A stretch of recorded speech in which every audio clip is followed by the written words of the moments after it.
Bom dia a todos, a paz do Senhor Jesus Cristo. Estamos em mais um vídeo, a verdade, a origem dos ensinamentos de Jesus Cristo, que é o Salvador de todos os homens. Vimos ontem, irmãos, a história da primeira multiplicação de pães da história da humanidade. Um fato sem igual, algo que comoveu demais quem estava presente. Ver algo se transformar desta maneira, um milagre, aos olhos nus, irmãos, foi realmente uma experiência muito fantástica e acolhedora. Agora, por que esta multiplicação dos pães? Por que foi necessário fazer isso? Haveria outras formas de fazer a multiplicação? Haveria outras formas de Jesus conseguir dinheiro e comprar comida para toda aquela pessoa? Como estava a região?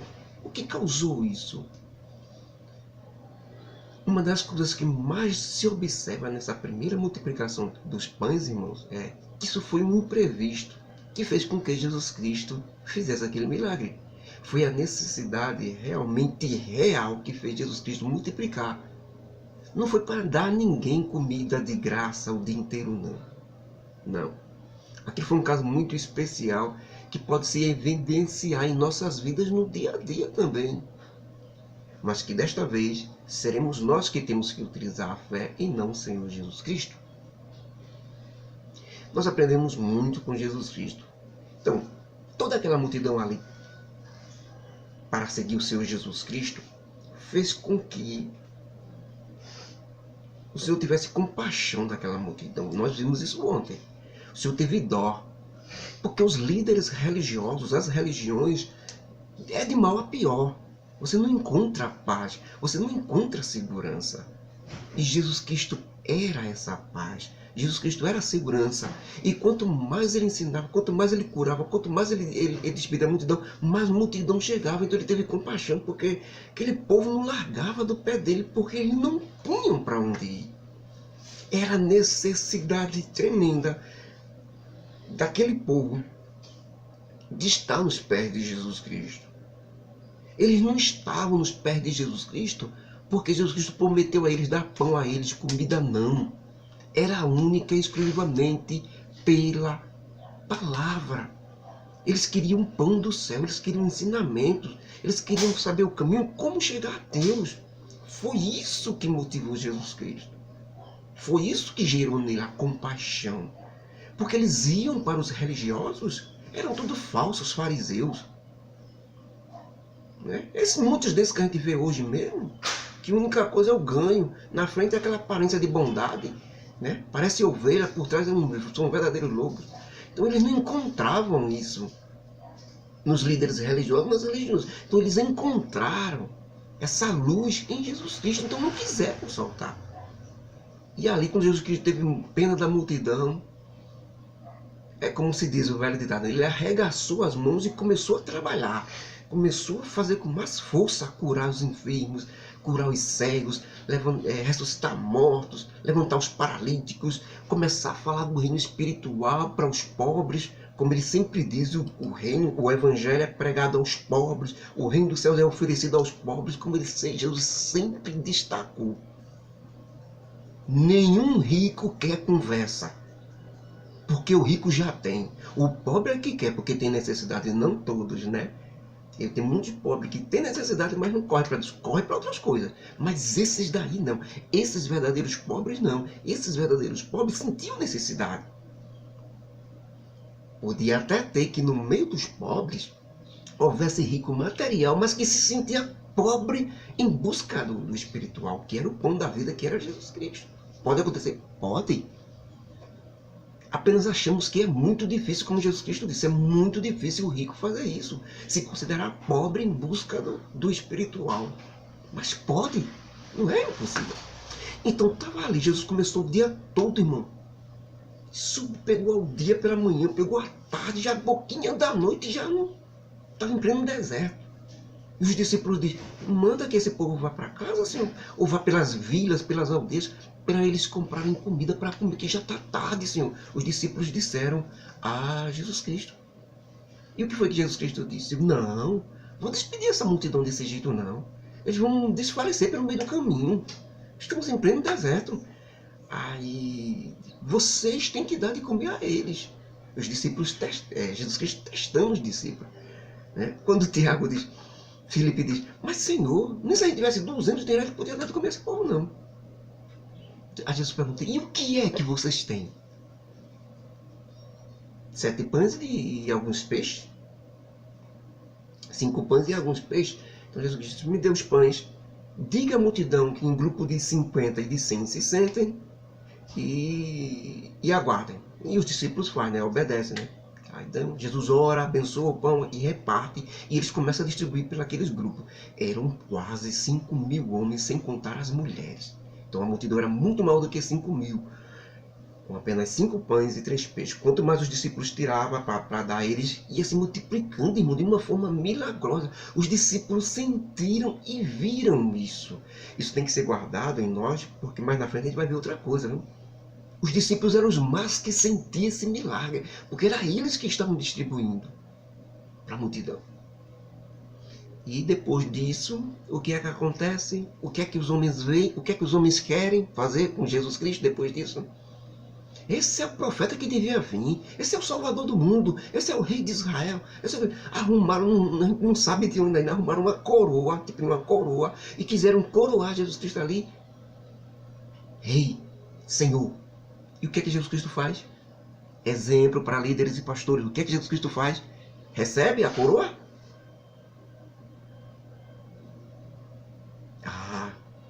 Agora sim, Jesus Cristo vai assumir o palácio de Davi, o trono de Davi. Ele é o legítimo descendente de Davi, ele é o herdeiro do trono mesmo. Não é Herodes, era ele que devia estar no trono. Então agora ele vai assumir o trono. Não. Desde o começo que ele recusa, continua recusando. Sabe o que é que ele faz? Sai do meio deles, para eles, sai do meio deles e vai para o deserto. Para onde? Para o deserto. Não tem riqueza, não tem luxo, não tem carro do ano. Certo? Não tem bem bom. Tem muitos líderes espirituais. É ao contrário. Em vez de ir para o deserto, vai para o carrão, vai para os altos salários, tirado dos dízimos e oferta dos irmãos. Não vai para o deserto, não. Aceita essa honra. Aceita. Aqui eu mando. Pastor só é pastor quando segue os exemplos de Jesus Cristo. O verdadeiro pastor faz como Jesus Cristo fez. Quem não fizer como Jesus Cristo fez, se engana dizendo que é pastor. Pastor só com os exemplos de Jesus Cristo. Paulo disse, sigam os meus exemplos, como eu sigo os de Jesus Cristo. Não vi Paulo com um cavalo bonito na época, não vi Paulo com casa de mansão na época, pelo contrário, era chicotes e chibatada por pregar a verdade e pregar o evangelho, era sofrimento. Não vi Paulo como pastor presidente, que não existe isso, né? Isso é cria do homem, criação, doutrina humana, costume do homem, que substituem pelo evangelho. Paulo não. Pregando o evangelho, sofrendo aqui, sofrendo ali, até que foi decapitado. Não teve cavalo manga larga, puro do Egito. Não teve luxo, não teve nada. Tendo com que me cobrir e o que comer, esteja com isso contente, dizia o apóstolo Paulo. Tem que dar exemplo, não se engane não, isso não é ponto da carochinha não, isso não é fantasia não, isso é realidade. O que a maioria vive hoje é fantasia. Vive numa empresa e pensa que é uma denominação religiosa. Tem cargos, galgando cargos, como se fosse uma empresa, pensando que é cargos ministerial da Igreja do Senhor, e não é. Exaustou, cansou, aí multiplicou o pão e deu de comer. Querem logo glorificar ele despede a multidão, não, vocês não já comeram? Está todo mundo satisfeito agora, vocês podem ir para casa. Já está todo mundo curado e já está todo mundo com a barriga cheia. Então todo mundo para casa. Aí dali ele vai para o deserto. sobe no monte para orar. Que era o deserto, ele entrava no deserto, subia no monte para orar. Era isto. É isso que todo seguidor de Jesus tem que fazer. Mas ele mandou os discípulos passar até o lago e esperar ele na beira do lago. Certo? Ele não levou não, dessa vez ele não levou os discípulos. Ele subiu no monte e mandou os discípulos lá para o lago. Aí ele sobe no monte para orar. Aí orou a noite toda. No outro dia, Jesus Cristo volta, né, até a praia. Mas quando chega na praia,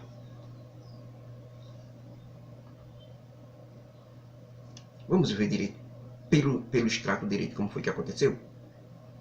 Pediram os discípulos para passar para o lago. Quando Jesus Cristo desce, né, de orar, chega na beira-mar. Os discípulos estão no barco, já afastado da costa. E como a maré estava cheia, os discípulos estavam remando, tentando ir para a costa, tentando ir para a beira para pegar Jesus Cristo que estava lá. Eles tentando remar, mas não conseguiam, porque o vento estava ao contrário. O vento estava forte.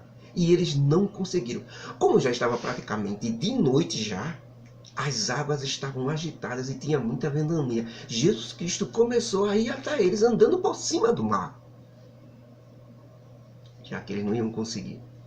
Quando os discípulos observam um homem se aproximando dele, andando por cima do mar, deram grandes gritos de terror e disseram: um fantasma! Um fantasma! Com medo. Jesus Cristo não entra no barco, mas ainda um pouco distante do barco. Ele diz lá mesmo: não temas, sou eu. Não tenho medo. Pedro diz: se é tu mesmo, Senhor, manda que eu vá até aí. Ah, eu acredito que é tu mesmo. Jesus Cristo: vem, Pedro. Irmãos, ver o mestre andando sobre o mar, para os discípulos foi um choque, porque eles ainda estavam naquela ânsia de conhecer mais esse Jesus Cristo. Havia muitos mestres em Israel antes de Jesus Cristo. Jesus Cristo era diferente, já provou isso, mas ele ainda estava no patamar de conhecer mais esse mestre. Ele era diferente, ele surpreendia a cada momento. Então ele surpreendeu ali, andando por cima do mar. Mas vendo tanto milagre, vendo o milagre dos pães, vendo tanto milagre, foi aquele espanto, mas também recobrou a consciência e falou: agora, a partir do momento em que os discípulos olham Pedro colocando o pé na água e começando a andar no mar, irmãos, por cima do mar, aí os olhos se arrepiaram, né? A boca ficaram todos de boca aberta. Pedro desce do barco e começa a caminhar até Jesus Cristo por cima do mar, olhando para ele, para espanto e perplexidade dos outros discípulos, que vendo Pedro em cima das águas, estavam com os olhos e bocas arregalados. Mas no meio do caminho, entre o barco e Jesus Cristo, Pedro tira os olhos na direção de Jesus Cristo e olha para o mar. Tirar os olhos de Jesus Cristo.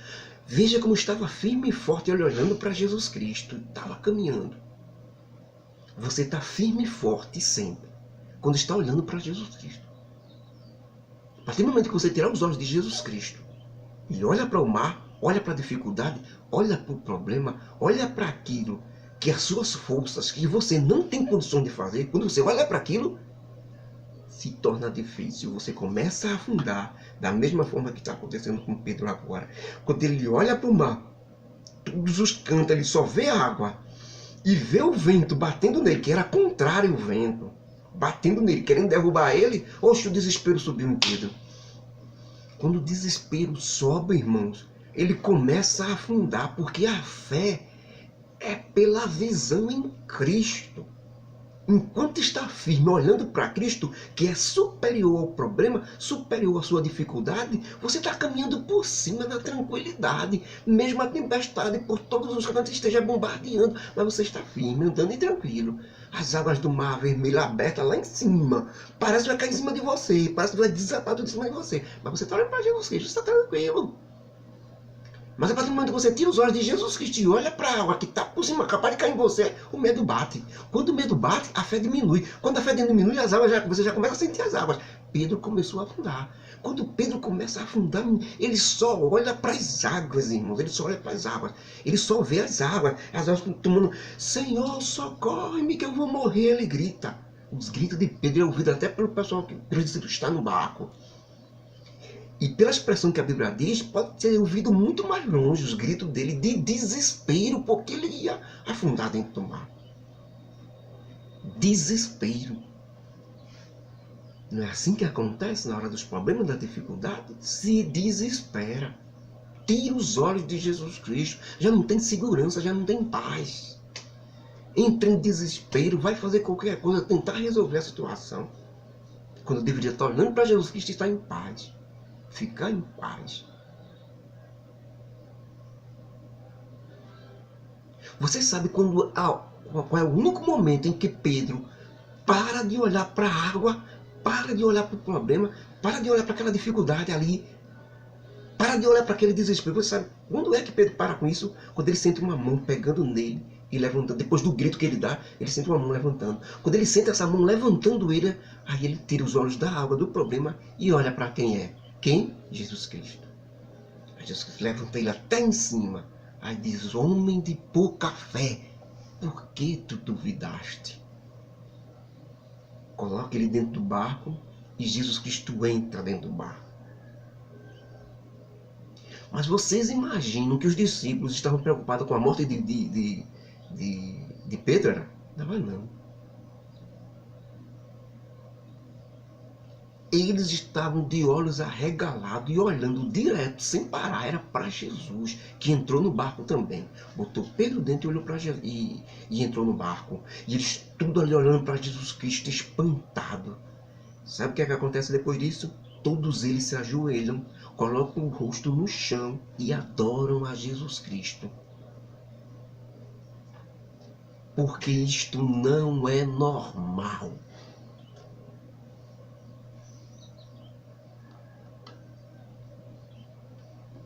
Na adoração que eles fazem ali dentro do barco ao Senhor Jesus Cristo, eles adoram a Jesus como Deus verdadeiro e todos dizendo: verdadeiramente tu és o Filho do Deus vivo. Sendo Filho de Deus, é Deus. Por adoção não, que somos nós, mas legítimo, como era Jesus Cristo, por obra e graça do Espírito Santo, sem contato de seres humanos. Filho de Deus é Deus. Agora, nós somos considerados filhos de Deus por adoção. Deus nos adotou porque estamos servindo o verdadeiro Filho de Deus, que é Jesus Cristo. E assim, irmãos, foi esse episódio fantástico e muito lindo. Quando eles chegam na margem do mar, né, depois disso tudo, chegam ali na terra de Genazaré, o povo da região logo reconheceram na hora Jesus Cristo. E já começaram grandes grupos a ir até a cidade e buscar o quem? Os enfermos, paralíticos, cegos, mudos, o que tinha de dificuldade, traziam de lá. Começaram a chegar aqueles grupos, fazer aquela multidão já perto de Jesus. Jesus Cristo não parava não, irmãos. Meu pai trabalha até agora e eu também, dizia Jesus Cristo. Meu pai trabalha até agora, meu pai é Deus. Ele sempre levava a glória para Deus. Trabalha até agora e eu trabalho também. Jesus Cristo não parava um dia, irmãos. Era todos os dias libertando, curando. O reino dos céus era implantado todos os dias na vida daquelas pessoas. E ali Jesus começou de novo o seu trabalho, curando, libertando. Ali na beira do mar, do lago de Genazaré, ele começou instantaneamente, curava tudo, corria por todos os lugares aquela fama. Muitos corriam, tocavam na roupa de Jesus Cristo e eram completamente curados pela fé. Não é porque eles tocavam não, porque eles tinham fé. E isso saía poder e curava eles. E o reino dos céus é exatamente isso, né, irmão? Estava chegando para aquele povo o reino dos céus, que não é riqueza, não é luxo, não é dinheiro, não é exército, não é nação, não é poder. Não, não é prazer, não é vida de bem bom. O reino dos céus é vida espiritual e vida com abundância. É libertação. Isto é o reino dos céus. Liberdade de todas as mazelas de Satanás. Isso é o reino dos céus. Que cada vez mais com Jesus Cristo aprendemos a verdade. Tudo isso, irmãos, é a verdade. É a origem dos ensinamentos de Jesus Cristo, que é o Salvador de todos os homens. Que a graça do nosso Deus, que o amor de Jesus Cristo, esse Salvador bendito, e que as consolações do seu Santo Espírito que está dentro de nós também nos ajude a estar sempre com estes ensinos, com esta verdade, para não caminharmos em conto da carochinha, em conto de fada, para nós não nos enganarmos a nós mesmos, fazer uma caminhada sem ser legitimamente. O apóstolo Paulo ensina, nós vamos aprender também com Paulo, ele dizendo que se você não militar na obra de Deus legitimamente, dentro dos conformes dos ensinos de Jesus Cristo, não receberá a coroa da vida. Porque nós vamos perder tempo e perder a coroa da vida quando podemos entrar na verdade. Nós não gostamos. Entrar na porta estreita, entrar no caminho espinhoso, nas dificuldades, a gente não quer. Fazer o que Jesus Cristo fez, recusar ser coroado de rei e ir para o deserto, ir para o monte para orar, a gente não quer.